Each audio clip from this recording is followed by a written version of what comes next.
Tick, tick, boom, dynamite. Guys, guess what? It's the Nothing But Niners crew, and we are back once again, bringing you another special guest today, live, the man, the myth, the legend. But before we get to him, let me introduce you to our co-host here. We got Scott over there in the UK representing over there. Scott, what's going on, buddy? Not much, mate. I'm good. I'm excited to be here. Excited to talk to Jullian. Excited to talk to Jullian. All right. Me too. But guys, since we just said his name, let me introduce the man, the myth, the legend, the man of the hour. Honored to have him on the Nothing But Niners podcast. And before we do that, you can follow us. Make sure you hit that like and subscribe button right down there in that corner. You can check out our podcast, SoundCloud, iTunes, TuneIn, Stitcher, iHeartRadio, Google Play. We are everywhere you want to be. You can find us on Facebook, Nothing But Niners. You can find us on Instagram. But visit nothingbutniners.com, and you can find all those social media avenues there. But without further ado, Jullian Taylor, gentlemen and ladies, we are bringing to you live. Jullian, what's going on, buddy? I'm doing very well. How you doing? Thank you for having me. Oh, man, it's a pleasure. Honored to have you, buddy. Like I said, we're just going to talk a little bit all about Jullian today. That's what this show's always going to be about. So, Scott, if you want to go ahead and take us off, buddy, I'd really appreciate it. Well, I'll take us off. Jullian, your coach from college, Jeff Collins, has been talking about you recently in the media and said that the scheme that you ran in college was pretty similar to the scheme that the 49ers are running now. Yeah. Is that something that it's kind of been apparent to you and something that's helped you in your transition so far? Oh, yeah, definitely.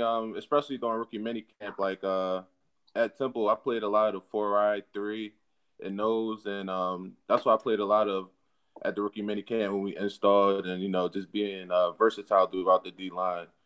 And Coach Collins, he gave me the freedom to play all 3 positions, and the 49ers are giving me like the same opportunity to do the same thing. And I've really just been having fun with it. It's very similar patterns, similar movements, but it's just something that I'm very familiar with. And which one did you prefer? Because you kind of exploded in your final year. Which position would you prefer most, and what kind of happened in those first 2 years when you were injured, and how was that experience? Oh yeah, well, I like the 4-eye and the 3 technique. There's so many opportunities to make plays. So I like both of those positions. And ironically, those are the positions I'm playing for the 49ers. So, but throughout my injury process, I first injured my knee back in 2015.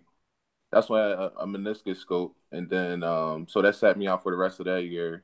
And then 2016, I played 3 games. And I ended up tearing my ACL and had an ACL surgery. I went down to Dr. Andrews to get that done. But like the whole injury process for me was like very character building. I think I wouldn't be the person or player I am today if I didn't get hurt. It showed me how to have like a great process of like how to attack the game and like how to really prepare. It really turned me to like a person that like just became obsessed with the process in the game of football. So I think without the injuries, I definitely wouldn't be the player or person I am today, like for sure. Do you think it helped you sort of learn the game more, become more of a student of the game, not being able to play, but being able to study for kind of two solid years? Oh yeah, absolutely. And just being out those 2 years, there are also D linemen ahead of me that I studied, like Matt Ioannidis, 2015.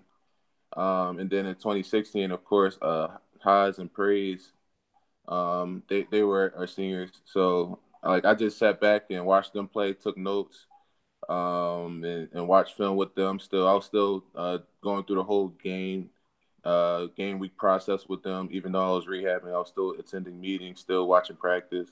So I was just waiting on my moment, really, when I injured my knee those 2 seasons. But it did make me a student of the game and just made me like really obsessed with the process. It really just became natural, became a habit after those 2 years of just sitting out and just preparing for my breakout season. I suppose that's something that every fan likes to hear from a rookie player, that they're coming into the league and they're a fan of the process. Because I think a lot of the things that rookies say is that I didn't understand how the process of kind of the pre-game, all those things. I ran on kind of my talent alone, but you've had that experience of doing all the pre-prep without actually getting to even utilize your talents. Right. Did that help you even more, given you were late coming to football? Didn't you only start playing organized football when you were a senior? Yes. So when I was like like honestly, like when I first got into football, I wanted to be a quarterback because I looked up like the Cam Newton at Auburn. So it was like I started out as a quarterback, and then like of course that I learned really really fast. That wasn't a position I needed to play, but um, so long story short, I went to like 12 camps maybe before my senior year of high school. And so that was just like football development in itself, like just being around all these top prospects at like you name it, like at Virginia Tech, UVA. I went to every camp on the East Coast. So like I really like developed really fast in football before my senior season. But when my senior season came and as it went on, I was just getting better every game. Like it was just kind of like came so natural how like the D line played. Like just accelerated. Like I played my best ball like in the playoffs and in the championship game. We went undefeated my senior year and won the state championship. So it was just a crazy experience. It's a crazy story. So and then like obviously Temple had gave me a late offer in December. So I took that opportunity and ran with it. So steep development curve, kind of first couple of years, and then 2 years where it was all kind of mental and sort of your cerebral side. And then this season you get to first up, I think, was it Notre Dame, one of the best offensive lines in college football, against new teammate Mike McGlinchey and the top offensive lineman in the draft, Quentin Nelson. What was that like, kind of going to that game and playing as well as you did? Does that give you confidence? Oh yeah, it definitely gave me confidence. Like I knew he was a good player. Like going there, you know, like the pre-draft mock drafts and all that. Like you see like, oh, this guy's at the top. So it was definitely like, I definitely had like my eye on his number going into the game. But like just going into that game, I knew Mike like he was a first round draft pick. So I was just like, yo, this is like my time to like just show that that I'm a high caliber player, and then I can make a difference in games. So when me and Quentin Nelson went head to head, it was kind of like just like, yo, like I belong in this game. You know what I mean? Like I really just wanted to show the scouts and that I could be a NFL draft pick. It must give you great confidence that those two guys perceived as top end players, and you kind of showed up and did your thing in that game. Yeah, it's just like a guy out of nowhere, just like just because those guys been playing like 4 years, like their whole college career. Yeah, you know, like beginning and end of the season, and that was really just my first season really playing all the way through. Steps up. Yeah, put a mark on you, say, right, this guy can play, and yet no one could stop you. I think against UCF, best team in the country. You had a sensational game against them as well. You just seem like a big game player. Is that something that you kind of pride yourself on? You step up when the spotlight's on you. Oh yeah, I definitely pride myself on that. I just like I think any like challenge that's ahead of me, like I always pride myself on like being prepared for it. That I wouldn't say that I'm a, like really like act special and like prepare special for that challenge or specific like event, but my thing, I go into every game, every practice like prepared so that I can do things like that. You know what I mean? So it's not like, oh, we play USF this week. It's a rival team. Like I gotta do something special this week. I just really just stuck to the process and prepared like I prepared. And I knew like magical things like UCF could happen and like good games like that could happen. And do you think it might be a testament to your mental strength that whereas other players kind of sink in those big games, you just step up and you're like, it doesn't faze me at all, and will that serve you well moving forward? Oh yeah, it definitely is mental. I really commend Temple on that because the whole Temple Tough thing, and that's where I get the process from, and that's just how we prepared through week in and week out. Like it didn't matter who we were playing, but we was going to prepare the same, we was going to practice the same, and we were going to play the same, no matter like how good they were, how bad they were. We were going to play the same with high energy, with a chip on our shoulder, and we were going to give it to you. So I think that's just something that Temple definitely like put in me over the years. Are you kind of a big believer in trust the process? I mean, being at Temple, being around Philly, I think that's the area. Oh yeah, you must have heard trust the process a fair bit in those parts. Oh yeah. Well, Temple, we've been had the process, but like Philly's like a gritty town. Like everybody has a chip on their shoulder, so um, like I do believe in it. I believe in it because of like I think preparation, like proper preparation, like that's how you're going to dominate. Like I don't think there's any shortcuts to practicing before a game, like taking off reps. I think preparation is like the key like to success, and I really pride myself on that. Like I would never cheat myself of getting into something, a lift or anything like anything physical when it comes to football or anything off the field without like preparing because I wouldn't feel the same. Like I really just pride myself on preparing. Yeah, definitely, definitely. And that's what I was just Yeah. going to ask you. I'm a Jersey-born resident, so I know all about Philly. Before we get into, I'll ask that question later. But could you walk us through just a day of preparation or a couple of days before a game of how you prepare at the collegiate level? Okay. Yourself in general, not in specific, Okay. but you just yourself. Okay. Yeah. So a couple of days before, they would like put me like on a Tuesday practice. So Tuesday and Wednesday's practices were our toughest days of practice. Those can go from 2.5 to 3 hours long. And so every day I got up personally like around 5:30. I'll go and get in the ice baths, do my body well. Um, whether it's like anything that had to do with my body, if I was banged up from the game or if I was a little bit tight, go stretch, anything extra. Talk to my coach, watch film, eat breakfast, and then finally we'll have like D line meetings, unit meetings, and then we'll be on the field. But in those meetings, the D linemen at Temple, we watched like excessive film. It's like just to see like what would give us like the upper hand against the O linemen, and then like by the end of the week, so come like Thursday or Friday, it's like it's such a habit. Like the game plan is like it comes so natural. It's like then you can spice it up and put your own edge on it when the game comes and stuff. So like my preparation really starts early during game week. I like waking up early. I like stretching. I like just being there ready, taking my time. I don't know. It's like a really personal thing that we did at Temple. Like it just being around football, and really loving football and wanting to be there. Yeah, that portion of Philly is really nice. They got a lot of nice things to do over there as well. Yeah. But what do you think the differences are going to be between how you prepared before for the collegiate level to what your thought process is now, just from what you see in rookie minicamp, as in how things are going? Do you see it as a big drastic change, or do you see it as it's kind of just a flip over type thing? Yeah. I think the preparation just becomes more detailed in the league.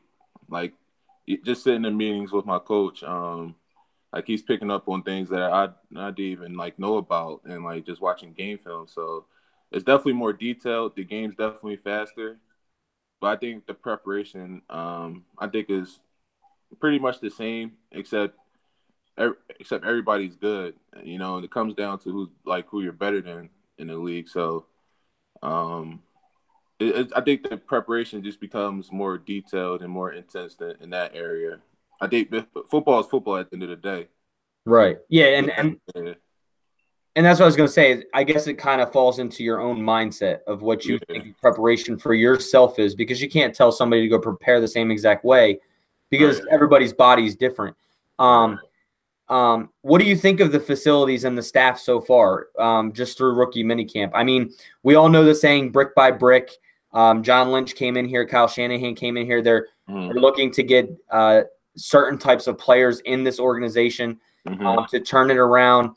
And you don't have to touch on what you think of they feel, but just your feelings of how you feel walking into an NFL facility for the first time and your first overall experience in it. What were your thoughts? Yeah, well, I was completely honored because, San Francisco 49ers, like the organization is just so like prestigious and like just regal when you think about it. 5 Super Bowls it's crazy. And just like the history of like Joe Montana and all that. So it was just like just seeing all the faces on the wall and especially the fans. The fans are like I swear, like the best fan base ever. So it was just like all that excitement and just finally walking into the facilities and just seeing how first class it is. I think I was honored. I was like I felt really privileged. I'm like, yo, like I really have to like represent not only like the organization well, but myself well. Like I got to do everything up to par. Like I feel like it's a standard in there, and that's what's really important. I think in winning. So I think when I first walked in, I got the message from Coach Shanahan, Coach Salah, and just everybody in the facility that it's a standard here. It's a new standard here, especially with Coach Shanahan coming in and just that the new standard is winning. And there's nothing other than that. So that's something that I'm really used to coming from Temple because my first year we went 2-10, then we went 6-6 to 10-4 back-to-back times. So I'm used to that culture flip and that new standard feeling in locker rooms and upstairs in the coaching staff. So I'm just excited to start this journey with them.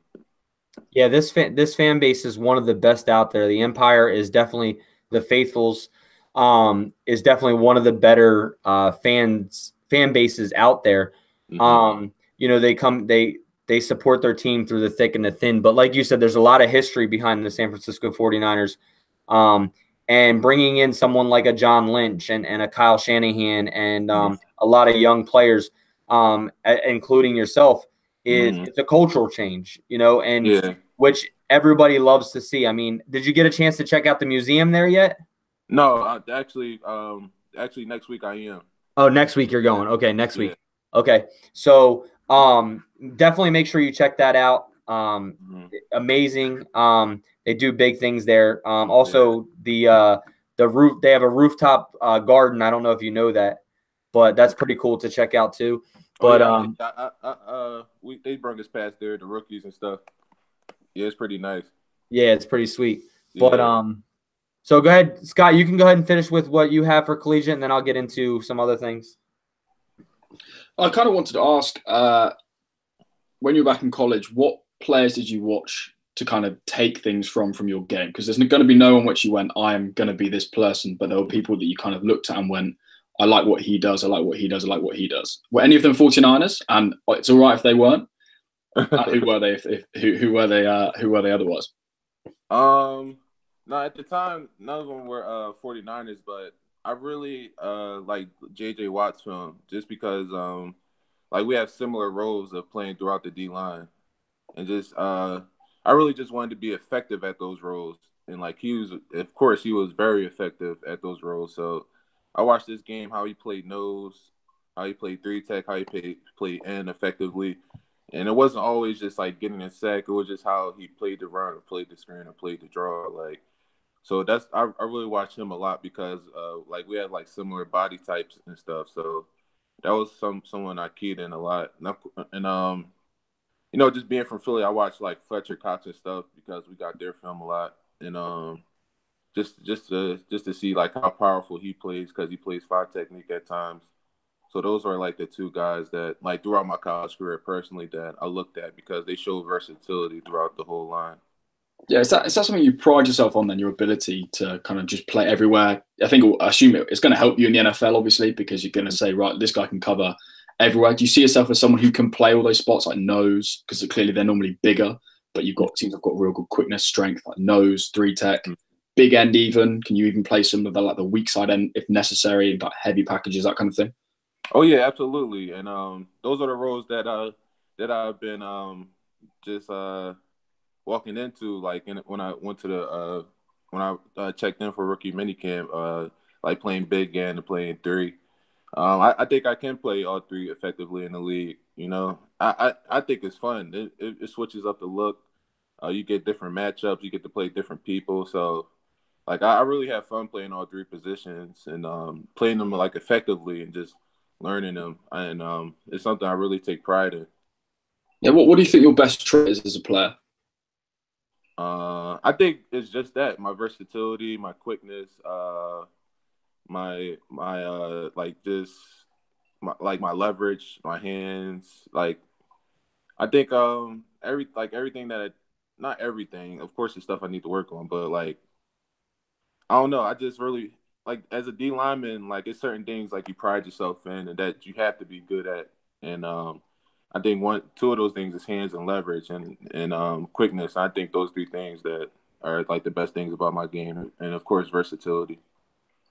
Because one of the things that whenever you watch your film, you see is just you exploding into the backfield, like, especially against the run, and your ability as well. You seem to be able to kind of manipulate manipulate runners. You seem to be able to manipulate offensive linemen. Kind of, you'll show a one gap, the runner will move, and then you'll just toss the lineman, or at times you'll kind of explode and then be able to spin off. Just like a very versatile athletic skill set. Yeah. How did you kind of develop those things? Was it just pure work? How much of it's just like natural ability? Yeah. It's like a whole like mixture between game film, just finding your niche. But I think just as like the season developed, like and just seeing like certain runs so many times and backfield sets and watching film, like you're able to put your own like I'd say like spice and twist on things. So except for just shooting a gap, if I shoot it and then I get up field too far, I'll just spin back into the tackle. Like it was just like a natural, like instinctive feeling I started to have, like from the shade to the 4-5 technique, and just stuff that I really just seen on film or on the field that made me or that allowed myself like to really do those moves, like the spin and all that stuff. Yeah. The question I had, probably final question about college football and football probably more generally, is what is the G position? I'm reluctant to call it the G spot that you had in your scheme, but that was something that your coach kind of spoke about that you play. Like the money position, like a position that like I love, like it's really hard for me to pick. It really is. Like I'll say anywhere between the 3 and the 5. Yeah. Yeah. Nose, I love nose too. Don't get me wrong, but so anywhere between the 3 and the 5, I'll say. Got you. Yeah. Yeah, I think Scott, you were trying to say that his coach had called a position the G spot or something. Yeah, he called it the G. The G. I was wondering what that was. Literally, just called it the G. Oh, the G. I was like, what do they call it now? He was saying the G is a 2Y. Got you. Yeah, the G is the 2Y. So I played the G a lot, the 2Y, which created one-on-one run blocks versus the run on like zone to zone read. Yeah, so I played that a lot during the season. Yeah, we were flourished there. God was trying to figure out what the G spot was. We weren't sure what position that actually was. So when he was highly talking about that, you playing that position, God was wondering about that too. So, all right, so you don't have to be honest with me here, but since you're in you were at Temple, did you go to the Eagles Super Bowl parade? No, I wasn't even in town. I was actually training down at IMG. Okay. Yeah. Not that it would be a bad thing. I mean, you're in the area. Just thinking. I was just going to say that'll be the last time you go to another NFL Super Bowl championship because you'll get it with San Francisco, hopefully. Yeah, absolutely. But all my friends are Eagles fans. It's horrible over here, but you know how Temple is. All right, so since you're Philly-based too, where's the go-to cheesesteak place for you? Yeah, my go-to cheesesteak place, it's not Geno's or Jimmy's or none of that, but it's like just a neighborhood like corner store spots. You can get any good cheesesteak from there. But if I was to say like for like a tourist, if they're coming to Philly, I say go to Ishka Bibbles on South Street. Oh, definitely one of the best cheesesteaks. Yeah. Definitely one of the best. If people don't know what South Street is, you definitely have to go there as well. A lot of crazy people, but it's an awesome time. Oh, yeah. It's definitely – and great food. There's definitely great food, good bars, good clubs down there. Right. Definitely check that out. Yeah, I mean, I was always a big Pat's fan growing up. Geno's too, cheesesteaks. But California people don't know what a good cheesesteak is till you really come to Philly to get one. Right. All these people say, "Oh, we got Philly cheesesteaks." Nah, it's not a Philly cheesesteak. Yeah. But all right. So I guess that's enough about college and collegiate. I want to get into some of these fun questions. Okay. So one of our writers, his name is Mike. It's at NY to the Bay. He said, "What and where did you have dinner with the 49ers?" Uh, well, of course, we had dinner in Philly. We went to some restaurant called South. It's like a Southern cuisine restaurant. I think it's my favorite restaurant right now. I'm not even gonna lie to you. It's so good. It's so good. What So we went there. It was probably like my fifth time going during that time, and it's just the food there is just crazy. what did you have? What was your choice that night? I think I got barbecue salmon. Yeah, with potatoes. We got grits, cornbread. It was good. It Yeah, was real good. you got to have that cornbread in there, you know. Yeah. All right. So, do you have any hidden talents? Hidden talents. I wish I really could say like I played like the saxophone or piano or something like that, but nah, like I really like I really haven't picked up on anything. I plan to though. Like I do want to learn how to play an instrument or paint or something like that. But it's just like with football, it's just like Yeah, it I mean, takes up so much time. football definitely takes up a lot of time. So, Yeah. are you a Disney guy? I definitely grew up watching Lion King. Lion King, would that be your favorite Disney movie?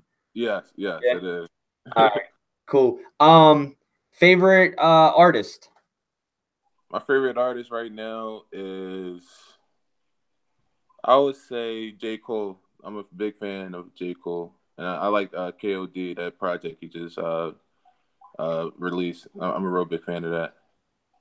Do you have any guilty pleasures? Um, I think a bad habit of mine is definitely going out to eat. Like, like it's not realistic to eat out every night. You have to cook sometimes to save money. So going out to eat and like just trying different restaurants is like definitely a guilty pleasure of mine. All right, so if you have to cook sometime, what would be your go-to meal to cook? My go-to meal to cook, it's something simple. It's just spaghetti. Like I like pasta, so spaghetti would be definitely my go-to. You're a good dude in my book. Cheesesteaks and pasta. I love Yeah, it. simple. It's definitely simple. Do you play any video games? Yeah, I just picked up on Fortnite. A bunch of my guys from like Temple been playing it. Which system, Xbox or PS? Xbox. Xbox. All right, Yeah, so I'm not an Xbox guy, but yeah. yeah. So Scott, you got anything else, buddy? Oh, I was going to ask him what he puts on his pasta. I was hoping it might not just be normal plain pasta, Oh no, I like putting cheese in it. just cheese. Yeah, Like cheese, meat sauce, like regular stuff. yeah, I like a good like a sausage and meatballs and a good red sauce, really sweet. You know, you got to get that Italian pasta going on in there. Yeah, I'm a fan of that too. What does he think his Madden rating is going to be? What do you reckon? You said what am I? Excuse me, I didn't hear you. What do you think your Madden rating is going to be? Oh, my Madden. Oh man, it's probably gonna be crazy for the first year, but hopefully after this season I can get it to like a respectable rating. Just got to work hard. That's basically the main motivation, surely, right? It's just make sure you ditch that shocking rookie rating with like 23 awareness and stuff like that. Yeah, hopefully I change that by the end of the season, and next year, we could be talking about some good numbers. Is that something that NFL players or basketball players think is like, holy cow, like I'm going to be on a video game. Like when you make it to the NFL, Mm-hmm. make a team. Is that something that ever crossed your mind? Like, holy cow, like I can play with myself on a video game. Yeah, definitely. This is actually the first time like someone's actually brought that up to me, but yeah, it's like it is kind of weird. Like, damn, like I'm gonna be on Madden now. I could play like with my teammates and like with myself. So that's definitely something that like I'm gonna be looking forward to. Yeah, that's crazy. So let's say you get a sack strip fumble. What would your celebration be? I don't know. I wouldn't go out the showboat for my first one. I think I'll just celebrate my teammates with the D line, yeah, as a unit. So that'll be my celebration. So let's say you have 5. Mm-hmm. What would you do for yourself? Anything? Nothing special, like an X or anything? I really got to think of that. Something I want to celebrate that gets like the fans involved. So I got to think of something. Okay. What about like a spaghetti twirl? like twirl the spaghetti, eat the spaghetti, like a bit of take on the feed me, just put the spaghetti twirl, spaghetti eat. Love the pasta. Yeah, that's going on the list. That's going to go on the list. That's I'm looking forward to seeing that one in action. I'll be able to say that was my idea. That's Scott Geelan from the UK. But Jullian, man, I really appreciate you joining us today, man. It was a lot of fun. I feel like the faithful, the Empire has learned a lot about you. We're really excited to have you here. We wish you nothing but the best. Just, keep that grind, that hard work, that dedication. You're one step closer to your dream, bud. And we appreciate you for joining us. If you want to tell all the fans where to follow you at, I'm not sure if you do big fan interactions and stuff like that, but let them know where they can find you if you're on Twitter and stuff like that, so they can give you a follow and check out your, your growth coming through the NFL. Okay, yeah, my Instagram is JUXCIV, and my Twitter is JUTAYLOR8. So faithful fans have been following me, for the past week and a half, just keeping up with me and stuff and contacting me, saying congratulations and good luck and just stuff like that. I've been pretty grateful for like all the positive feedback I've been getting, and thank you too for having me on your podcast also. Oh yeah, definitely. We appreciate it, and I mean, we'll have to try to get you on again later down the road. After mini camp and stuff like that, see how things are going. Just touch base before the season, see how things are going. If you have time, you can find us at Nothing But 9ERS on Twitter. You can find myself at 49er Faithful 365. Scott, yours is crazy, so you can do yours. Yeah, at _SC0TT _. Short, sweet, bit too complicated for my own liking. I always get the O and the 0 mixed up. But, Jullian, we're going to be getting some NB Niner shirts made, so I'm going to send you one. So I will hit you up on Twitter and let you know if you want to rock that around a mini camp one day. Give us that love. All right, I got you.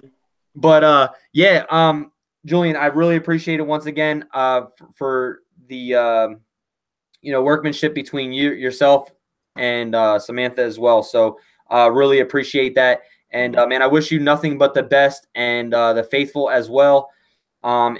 Anytime you guys want to come on and talk, hit us up. We'll hit you up, and we'll get you back on the show and really appreciate it, bud.